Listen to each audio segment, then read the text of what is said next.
1947। यह वो महीना था जब भारतीय उपमहाद्वीप का इतिहास हमेशा के लिए बदल गया। लगभग 200 सालों की ब्रिटिश गुलामी के बाद भारत आखिरकार आजाद हो रहा था। लेकिन इस आजादी की कीमत बहुत बड़ी थी। ये कीमत थी देश का बंटवारा। एक तरफ नई दिल्ली में जश्न का माहौल था, तो दूसरी तरफ पंजाब और बंगाल की धरती बंटवारे की आग में जल रही थी। भारत और पाकिस्तान के रूप में दो नए मुल्कों का जन्म हुआ था।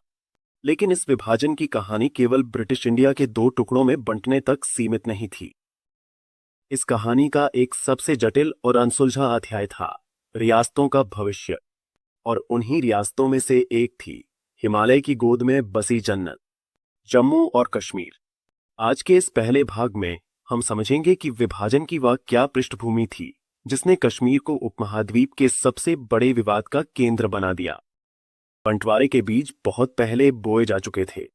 अंग्रेजों की फूट डालो और राज करो, डिवाइड एंड रूल की नीति ने हिंदू और मुस्लिम समुदायों के बीच एक गहरी खाई पैदा कर दी थी। 1940 के दशक तक आते आते मोहम्मद अली जिन्ना के नेतृत्व में मुस्लिम लीग ने टू नेशन थ्योरी, द्विराष्ट्र सिद्धांत को मजबूती से पकड़ लिया। इस सिद्धांत का मानना था कि हिंदू और मुसलमान दो अलग अलग राष्ट्र हैं और इसलिए मुसलमानों के लिए एक अलग संप्रभु राज्य पाकिस्तान होना चाहिए। जब द्वितीय विश्व युद्ध के बाद अंग्रेजों ने भारत छोड़ने का फैसला किया तो सत्ता हस्तांतरण के लिए लॉर्ड माउंटबेटन को वायसराय बनाकर भेजा गया। 3 जून 1947 को माउंटबेटन योजना की घोषणा हुई।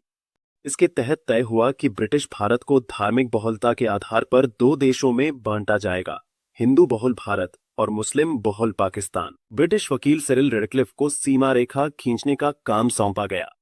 उन्होंने कुछ ही हफ्तों में बिना उपमहाद्वीप की सांस्कृतिक जटिलताओं को समझे नक्शे पर एक लकीर खींच दी। इस एक लकीर ने रातों रात लाखों लोगों को उनके ही घरों में विदेशी बना दिया। इतिहास का सबसे बड़ा और खूनी पलायन शुरू हुआ जिसमें लाखों लोगों ने अपनी जान गंवाई।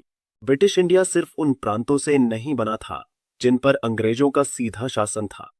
इस भूभाग में 565 प्रिंसली स्टेट्स यानी देसी रियासतें भी थीं। अंग्रेजों ने जाते जाते इन रियासतों के सामने 3 विकल्प रखे। पहला, भारत में शामिल हो जाएं।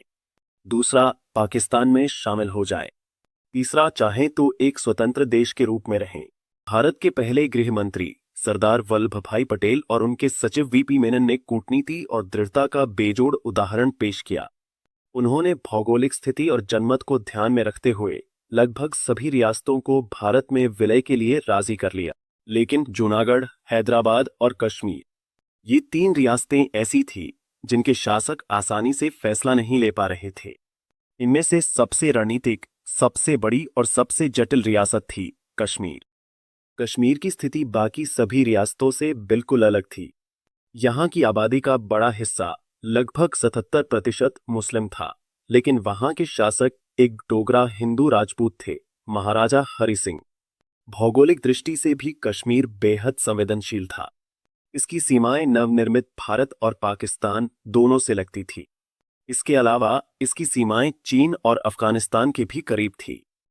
पाकिस्तान का मानना था कि मुस्लिम बहुल राज्य होने के नाते और टू नेशन थ्योरी के तर्क के अनुसार कश्मीर को स्वाभाविक रूप से पाकिस्तान का हिस्सा होना चाहिए। दूसरी ओर महाराजा हरि सिंह न तो भारत में शामिल होना चाहते थे और न ही पाकिस्तान में।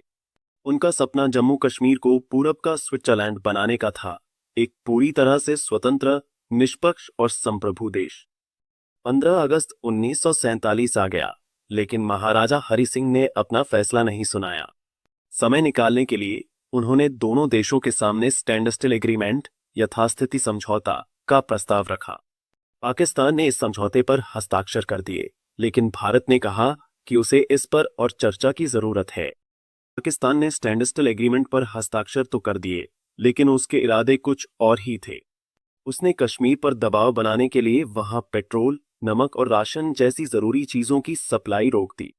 जब आर्थिक नाकेबंदी से काम नहीं चला तो पाकिस्तान ने बल प्रयोग का रास्ता चुना। अक्टूबर 1947 के तीसरे हफ्ते में पाकिस्तानी सेना के समर्थन और हथियारों से लैस उत्तर पश्चिमी सीमांत प्रांत के हजारों पश्तून कबाइलियों ने कश्मीर पर हमला कर दिया। इन हमलावरों ने मुजफ्फराबाद और बारामूला में भारी तबाही मचाई, लूटपाट की और तेजी से राजधानी श्रीनगर की ओर बढ़ने लगे। महाराजा हरि सिंह की छोटी सी रियासती सेना स्टेट फोर्सेस इस भारी आक्रमण के सामने टिक नहीं पा रही थी। कश्मीर का अस्तित्व अब खतरे में था। श्रीनगर हाथ से निकलता देख महाराजा हरि सिंह ने घबराहट में भारत सरकार से सैन्य सहायता मांगी, लेकिन माउंटबेटन और भारत सरकार का स्पष्ट रुख था। अंतर्राष्ट्रीय कानून के तहत भारत अपनी सेना तब तक नहीं भेज सकता जब तक कि कश्मीर कानूनी रूप से भारत का हिस्सा न बन जाए। अंततः 26 अक्टूबर 1947 को महाराजा हरि सिंह ने इंस्ट्रूमेंट ऑफ एक्सेशन यानी विलय पत्र पर हस्ताक्षर कर दिए। इसके साथ ही जम्मू कश्मीर कानूनी रूप से भारत गणराज्य का अभिन्न अंग बन गया। 27 अक्टूबर की सुबह भारतीय वायुसेना के विमानों ने सैनिकों के साथ श्रीनगर में लैंड किया और कश्मीर को बचाने की जंग शुरू हो गई। लेकिन यह तो बस एक लंबे अंतहीन संघर्ष की शुरुआत थी।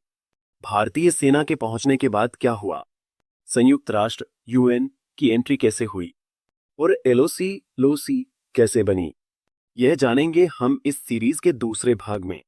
हमें ढेर सारे लाइक्स और कमेंट्स दें ताकि हम आर्मी वाइन्स पर इसी तरह के वीडियो बनाते रहें। बहुत जल्द पार्ट 2 सिर्फ आर्मी वाइन्स पर।